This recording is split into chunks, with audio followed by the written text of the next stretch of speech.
The House Committee on Government Operations will come to order. Will the clerk please take the roll? Chair Liberati. Here. Representatives Pahutsky. Here. McFall. Here. Posthumous. Here. Green. Here. Mr. Chair, you have 5 members present. You have a quorum. Representative Pahutsky moves to approve the minutes of the September 25th meeting without objections, so ordered.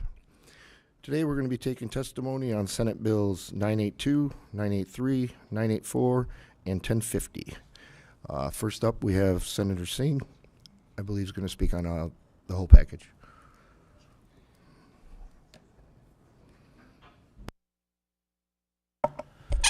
Thank you very much, Chair Liberati and members of the committee. Thank you for bringing up this package of bills. I'll be speaking today on behalf of my colleagues, Senator Lowers and Senator Anthony, who are also a part of this package. Over the summer, we were having discussions in regards to a very specific situation that AT&T will be able to talk to you in a little bit more detail. But as a telecommunication company across the country, they've been taking all of their different variety of business operations and putting them under one LLC. And in most states, you can do that through administrative working with your department. In this case, it would be LARA.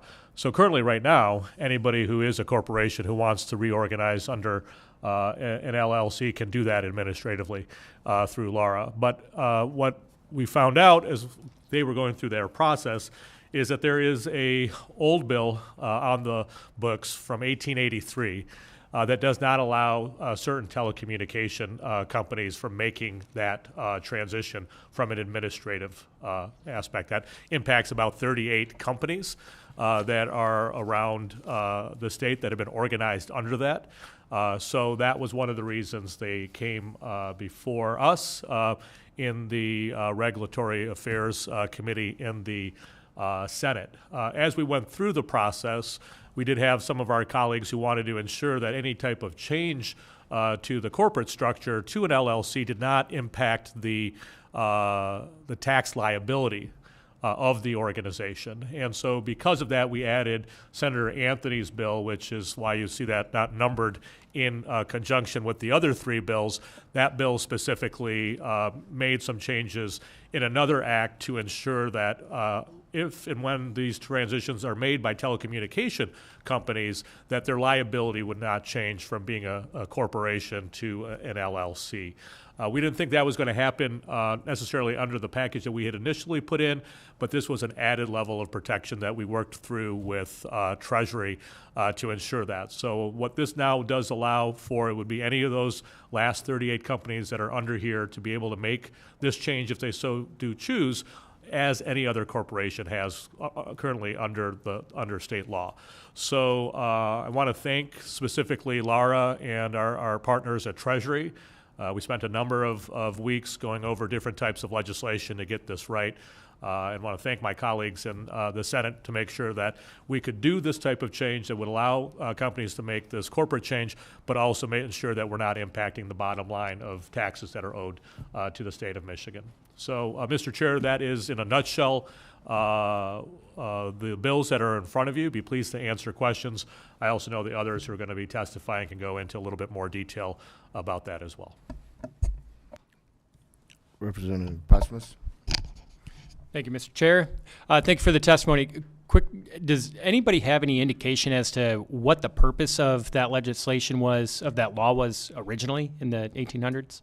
Well, I'm not a historian, so I think that was just the way they were forming telecommunications as that industry was beginning to get created way back then. And so I don't think people had really thought through, and I think, to be honest with you, if you ask any of the telecommunication roles, I think they didn't even know that provision was there until somebody at Lara said, hey, I don't think you can do this administratively. You got to look back to that. So I think a lot of us learned that, hey, there's this, act still out there on the books that we have to deal with. So, great. Thank you.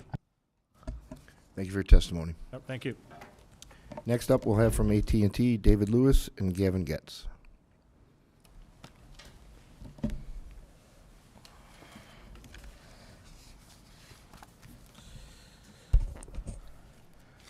Thank you, Chair Liberati, Vice Chair Pahutsky, Minority Vice Chair Posthumous, and members of the committee. I do have an answer for your question. Representative, as I begin my remarks here. But as was introduced, my name is David Lewis, and I do serve as the president of AT&T Michigan. And it's a privilege to be here today. And on behalf of my 3,000 plus AT&T Michigan colleagues, I want to thank you for giving us and granting us this opportunity. Today I'm here to testify in support of the bill package before you, Senate Bill 982, 983, 984, and 1050. All four bills advanced unanimously out of the Senate Regulatory Affairs Committee, 10-0 on October 24th, and out of the Senate 37-0 on October 30th. We are here today to encourage your support as well. The purpose of this bill package is simple: to update outdated Michigan laws, including an act from 1883, that prevent telephone companies like AT&T from converting their business operations to a limited liability corporation, company, or an LLC. Right now, many telephone companies in Michigan already do business as LLCs, including Comcast, Charter, CenturyLink, Verizon, and others. And most other Michigan corporations are free to convert from a corporation to an LLC at any time, if they so choose. So under the Michigan Corporation Act, PA 284 of 1972, and the Michigan Limited Liability Company Act, PA 23 of 1993. However, telephone companies like AT&T with a long history in Michigan are unable to make this conversion due to outdated state statutes from over 140 years ago. Earlier this year, AT&T contacted the Department of Licensing and Regulatory Affairs, LARA, with routine paperwork necessary for AT&T to make the conversion in Michigan from a corporation to an LLC. As a part of a nationwide effort, AT&T is converting its state telephone companies from corporations to LLCs to streamline our corporate structure and to improve operational efficiency. We've already successfully made the conversion in neighboring Ohio, Indiana, Wisconsin, and Illinois, as other states. But in Michigan, we were surprised to learn a law from 1883 prevents the conversion. Because AT&T was formed under the Telephone Messenger Service Companies Act of 1883 and not the Business Corporations Act of 1972, AT&T is not a corporation or a domestic corporation eligible for conversion under the LLC Act. Fortunately, LARA advised the minor updates to Michigan business entity laws would ensure all telephone companies in the state, including AT&T, can freely convert to an LLC. Over the past several months, we have worked collaboratively with Laura, Senator Singh, Lowers, and Anthony to identify the provisions of the Michigan law that need to be changed to allow this business conversion. And I thank all three of them and the Senate for their cooperation in that process.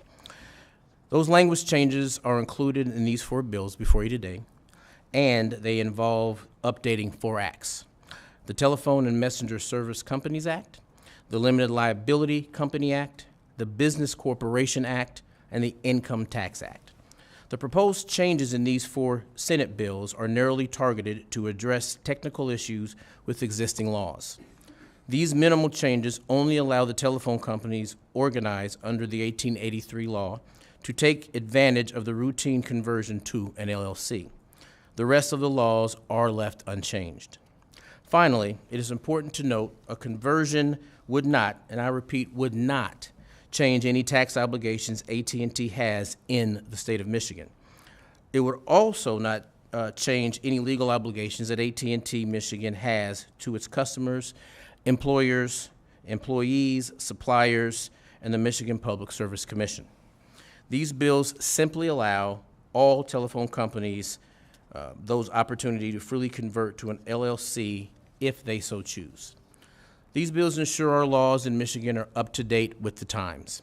So I encourage your support, and we're happy to answer any questions you have today. And as you all can see, I have Gavin Getz here. You may have met him at one point in time to also answer any questions if you have any. Representative Potsky. Thank you, Mr. Chair. Thank you both for being here, and thank you for the clarification about what this does and does not mean in terms of, service and liability. Can you clarify a little bit about what the benefits are? You said a streamlined corporate structure. Can you tell me, why the change? Can you elaborate a little Absolutely. bit more? So it really allows us internally from a reporting perspective to increase efficiencies. It takes away the the investment that it takes for those types of, under different arms and different business units, to file. This streamlines this, giving us the ability to operate more efficiently, which then hopefully opens up the ability for us to invest externally more in the state of Michigan versus the rigors of having to do that type of investment in the reporting side internally. Great, thank you.